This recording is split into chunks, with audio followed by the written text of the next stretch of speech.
अब हम वो बताने जा रहे हैं आपको। ये समझना आपके लिए बहुत जरूरी है कि ये जो मेडिकल डमी है, क्योंकि आफताब अभी इसी स्टेज से होकर गुजर रहा है। डॉक्टर अंशुमन सर प्लीज आप आइए, और सर आप भी आइए। किस तरह से पूरी प्रक्रिया है ये आप थोड़ा एक्सप्लेन करिए सरल भाषा में हमारे दर्शकों को।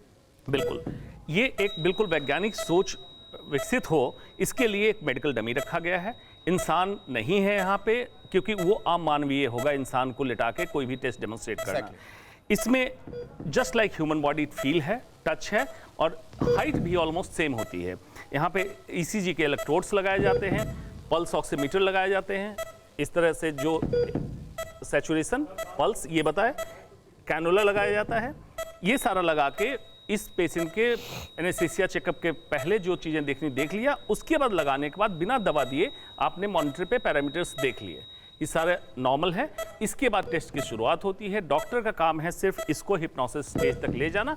दवा ये सिर्फ एक छोटे से बेडरूम से मशरूम की खेती करके महीने का 50,000 कमा रही हैं। मशरूम खेती सीखनी है तो फ्रीडम ऐप को अभी डाउनलोड कीजिए। के माध्यम से, मतलब रासायनिक सम्मोहन कह सकते हैं इसको, उस स्टेज तक उतारने के बाद पुलिस और फोरेंसिक एक्सपर्ट का काम शुरू होता है, जो इन पे सवाल पूछना चालू करते हैं, और डॉक्टर चला जाता है मॉनिटर पे। Eight the same time patient के पैरामीटर्स, वाइटल्स, बॉडी मूवमेंट, उसको जज करता है कि कोई एबनॉर्मल लक्षण अगर आने लगे तो उसी समय टेस्ट को रोकना पड़ता है, और मरीज को या तो वापस हम ले गए हैं या टेस्ट को रोक दें, या अगर अनफॉर्चुनेट कभी कभी होता है कि कोमा के स्टेज में जाने लगे तो इंट्यूबेट करके आर्टिफिशियल मशीन पे, जिसको वेंटिलेटर कहते हैं, रखना पड़ता है। ऐसा कभी हुआ है, ऐसी मेडिकल इमरजेंसी? रेयरली, क्योंकि पूरी तैयारी करके करते हैं। अगर पेशेंट एक्यूज सुटेबल नहीं है करने के लिए तो यूजुअली हम नार्को टेस्ट की परमिशन नहीं देते हैं एज मेडिकल एक्सपर्ट, इसलिए ऐसी समस्या नहीं होती, लेकिन तैयारी सारी होती है। बतौर एनेस्थीसिया एक्सपर्ट आप जरा इस दवाई के बारे में बताइए। जैसे कि आयुष्मान सर ने अभी बताया कि मॉनिटर्स को हम देखते हैं कि जब ड्रग्स देते हैं तो मॉनिटर्स पे ध्यान रखते हैं कि मॉनिटर्स में पल्स,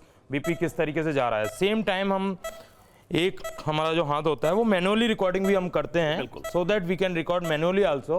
मैनुअली रिकॉर्ड करके कि पल्स कितना डाउन हो रहा है, बीपी का पल्स का वॉल्यूम कितना है, कितना अमाउंट ऑफ हम ड्रग आगे दे सकते हैं, इन्फिल्ट्रेट कर सकते हैं, और सेम टाइम हम पेन देते हैं पेशेंट को, ये देखने के लिए वो कितना कॉन्शियस है और कितना सबकॉन्शियस स्टेट में है। क्योंकि हमें there is a very thin line, एक बहुत पतली लाइन होती है कॉन्शियस एंड सबकॉन्शियस स्टेट में, तो हमें वो जानना जरूरी है, क्योंकि अगर हम पेशेंट को अनकॉन्शियस स्टेट में भेज देंगे, आपका रोल बहुत इंपॉर्टेंट हो जाता है। हाँ, इस टाइम पे एनेस्थीसिया का रोल ये होता है, एनेस्थेटिस्ट जो भी वहाँ होता है उसका रोल ये होता है, एट द सेम टाइम ही has to watch the patient को देखना है उसे, और सेम टाइम उसके वाइटल्स फेक ना कर पाए। तो दोनों के बीच में बहुत थिन लाइन है, subconscious, unconscious and conscious state. So we have to make patient को हमें सबकॉन्शियस स्टेट में ही रखना है।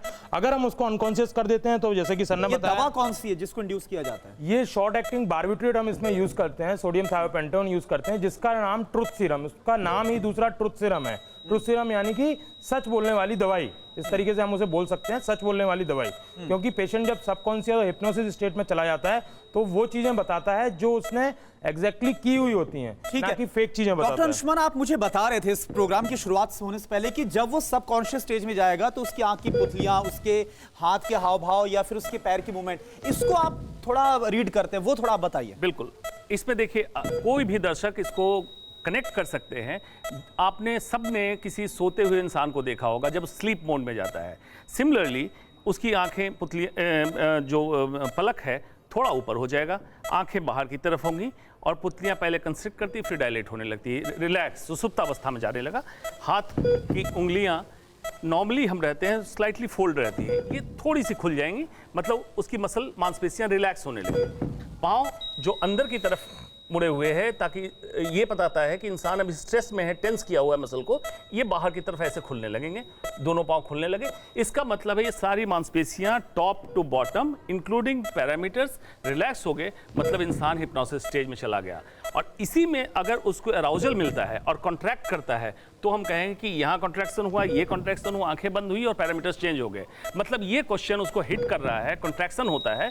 तो इस क्वेश्चन पे जो पुलिस की टीम है, फोरेंसिक एक्सपर्ट की टीम है, उसको घुमाते हैं क्वेश्चन को, ताकि इसके ब्रेन को कैसे मैनिपुलेट कर सकें और हिप्नोसिस स्टेज में सच बोले। मुझे ये बताइए डॉक्टर अनुज, क्योंकि नशे का आदी था, ये बताया जा रहा है कि आफताब, तो ये किस तरह से फर्क डालता है जो आप दवाई इंड्यूस करोगे, और रिजल्ट्स पर कितना फर्क डालेगा ये भी मैं जानना चाहूंगा।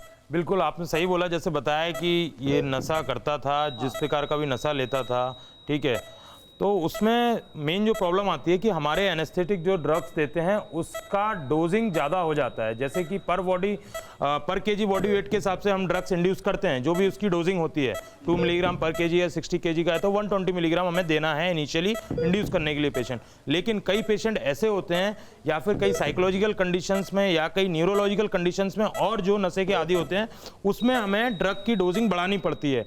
अब वो जो ड्रग की हम डोजिंग बढ़ाते हैं वो हम बहुत ज़्यादा नहीं बढ़ा सकते। जैसा कि मैं बार बार एक चीज़ बोल रहा हूँ कि हम इस प्रोसीजर को जो करते हैं बहुत एक्सपर्टाइज तरीके से करते हैं और ओटी या आईसीयू जैसी प्लेस पे करते हैं जहाँ पे हमारे पास सारी सुविधाएं होती हैं। जैसे हमने मॉनिटर लगा रखा है, डेमो में मॉनिटर दिखा रखा है, ये सारी चीज़ें हमें चाहिए हैं, साथ में वेंटिलेटर भी चाहिए है, ये सारी चीज़ें चाहिए होती हैं क्योंकि कभी भी पेशेंट जब हम ड्रग ज़्यादा दे देते हैं, जैसे बताया कि ये नशा करता था, नशे वाले पेशेंट को हमें ड्रग की मात्रा ज्यादा देनी पड़ती है। तो यानी कि अगर वो नशा कर, सर प्लीज बैठ जाइए, अगर वो नशा करता था तो ड्रग ज्यादा देना पड़ेगा।